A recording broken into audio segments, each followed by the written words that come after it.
Pemirsa, pemerintah Kabupaten Bener Meriah kembali memutasi 116 orang pejabat administrator dan pejabat pengawas dalam rangka penyegaran terhadap pejabat eselon 4 dan 3. Ke-116 pejabat ini akan dievaluasi kinerjanya setelah 6 bulan ke depan.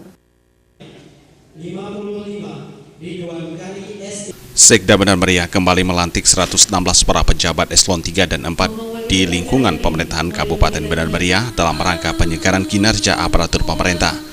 Pelantikan para pejabat administrator dan para pejabat pengawas di lingkungan Pemkab Bener Meriah dilaksanakan di Aula Sekdakap setempat. Pejabat yang dilantik yaitu yang dipromosikan, dirotasi dari satu instansi ke instansi yang baru supaya lebih baik dalam kinerjanya. Sebanyak 116 orang pegawai dilantik sebagai jabatan baru, untuk eselon 3 sebanyak 47 orang dan eselon 4 sebanyak 69 orang.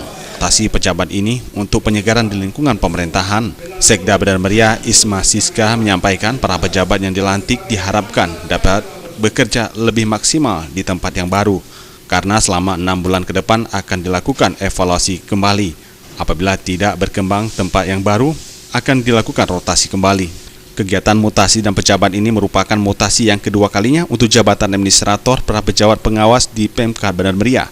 Setelah Februari lalu sebanyak 106 pejabat eselon 3 dan 4 juga dimutasi. Sampaikan itu pesan pimpinan, walaupun kita tidak menantangi fakta integritas, kita akan evaluasi 6 bulan ke depan.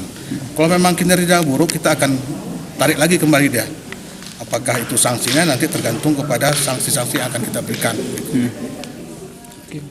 Sekda Bener Meriah Isma Siska menambahkan, mutasi ini dilakukan dalam rangka penyegaran untuk meningkatkan kinerja aparatur pengawas di lingkungan Bener Meriah agar lebih baik dari sisi pelayanan untuk pengembangan daerah. Dari Bener Meriah, Tim Liputan Aceh TV.